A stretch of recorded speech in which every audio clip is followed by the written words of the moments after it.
bang ginagawa sa inyong masama?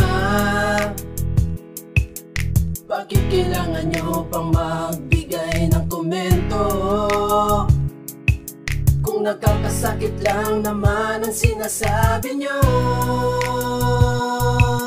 Sadyang may mga tao lang talaga na paeban, mga piling perpekto at akala mo ba na mahilig mamuna sa ginagawa ng kapwa? Bakit di na lang kasi tingnan ang sarili nila?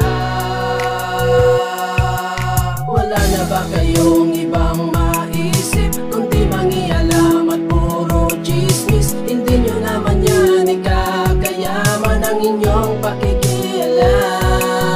Hanggat hindi kayo napeperwisyo sa kanilang ginagawa at bisyo, tigilan ang pangunguna sa kapwa. Yan ating Diyos lang ang manghusga.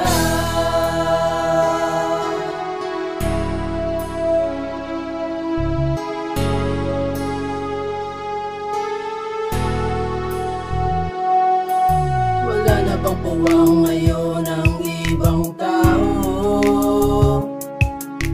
dito sa mundo at magpakatotoo? Bakit lagi nang tinitingnan ang estado? Wala namang nakikialam sa buhay nyo. Sadyang may mga tao lang talaga na pabila, mga piling malinis at kunwari virgin pa ang iba. Bakit di na lang maging totoo sa sarili? Baka sakali sa inyo ay may pupuri.